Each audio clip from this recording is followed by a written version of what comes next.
Welcome to The Explainer. So we're looking at the year 2026 today, and e-commerce has fundamentally shifted. We are rapidly moving away from this exhausting world of searching and stepping right into the seamless era of delegating. I want you to think about this for just a second.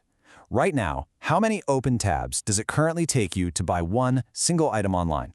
Seriously, you've got reviews open on one tab, maybe a price comparison tool on another, and probably a Reddit thread open on a third just to make sure it's legit. We've all been there, and let's be honest, it's exhausting. That intense cognitive load, that real tab fatigue, well, that's the universal pain point this new technology absolutely solves. The shift here is pretty staggering. On one side, we've got the old way, searching. This is the manual scrolling, opening dozens of tabs, desperately trying to match the exact keywords some retailer decided to use. But on the other side, the new way, delegating.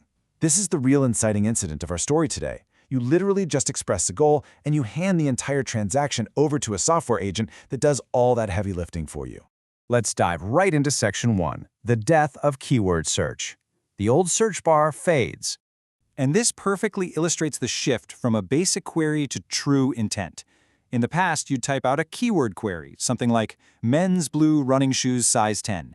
You were essentially just guessing what words the database needed to see. But now you just give an intent statement. You say, find me shoes for a marathon that won't cause blisters and arrive by Friday. You see the difference?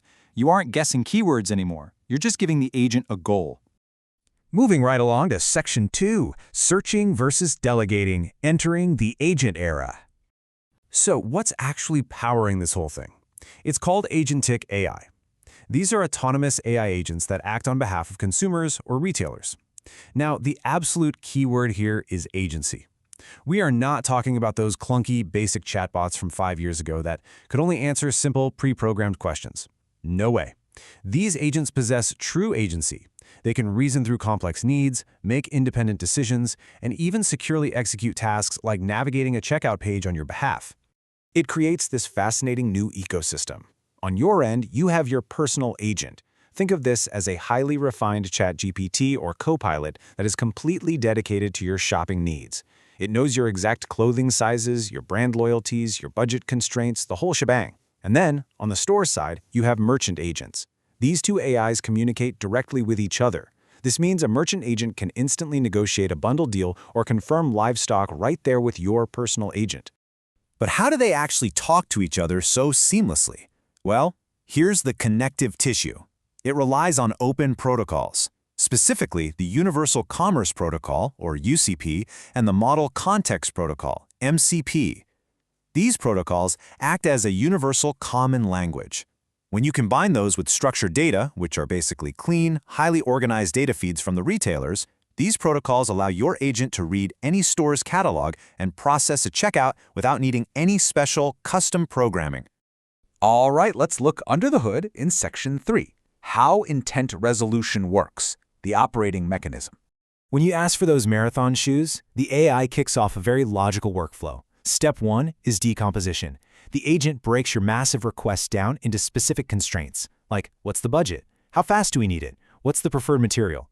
Step 2 is reasoning, where the agent actually evaluates trade-offs based on what it knows about you.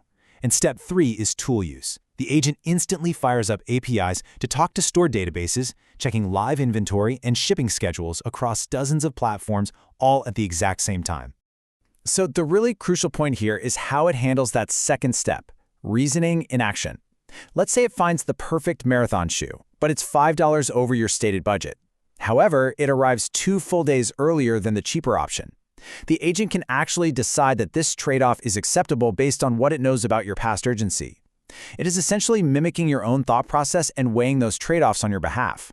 Now, for this entire workflow to even happen, businesses have to drastically change how they present themselves online. We're undergoing a massive shift from SEO, search engine optimization, which was all about cramming keywords onto a web page, to GEO, generative engine optimization. To be data ready for these AI agents, businesses absolutely must switch to GEO so the AI can easily digest and accurately summarize their product descriptions. Now, you might be sitting there wondering, wait, am I just giving an AI my credit card and letting it run loose? Not at all. You remain in total control through a strict verification process. First, there's permission setting. You explicitly grant the agent its powers, like saying, hey, you can spend up to $200. Second, the agent presents you with a summary of intent. It's basically saying, here's exactly what I'm going to buy and why. And finally, you give a simple yes or no. You always have the final approval before a single dime is spent. Let's shift gears to Section 4, the impact on shopping, zero-click, and beyond. The practical impacts here are just massive. First up, zero-click searches.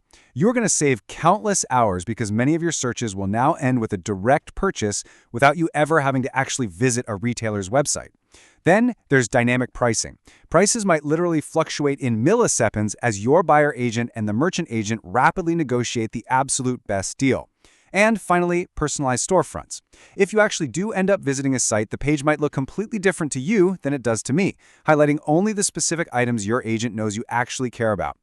This dynamic is wild because it could trigger the absolute end of traditional brand loyalty. Consider this quote from the source material. Agents often prioritize specifications like 100% organic cotton over brand names unless you specifically tell them otherwise. Think about that. If you want 100% organic cotton, the AI simply doesn't care if it's from a massive global brand or a tiny mom-and-pop shop down the street. It just helps you discover smaller brands that are perfectly matched to your specific needs. It completely levels the playing field.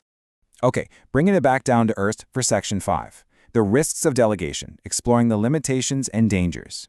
There is an immense existential danger for retailers here. It's the invisible merchant's problem. If a small business has messy data and they don't adapt to use that universal commerce protocol we talked about earlier, AI agents simply will not be able to read their catalog. For all intents and purposes, if the AI can't read your data using UCP, your store effectively does not exist to shoppers. You are entirely invisible. And of course, there are very real consumer dangers too. Loss of agency is a huge one.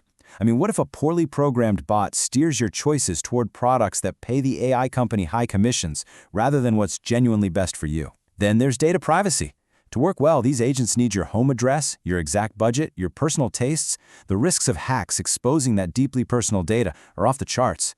And finally, AI hallucinations. An agent might literally imagine fake product features, resulting in you receiving a completely wrong item and having to deal with the absolute headache of returns. So, I want to wrap up this explainer with a provocative final thought for you to chew on. Is saving hours of scrolling really worth handing your home address, your exact budget, and your decision-making power over to an autonomous bot?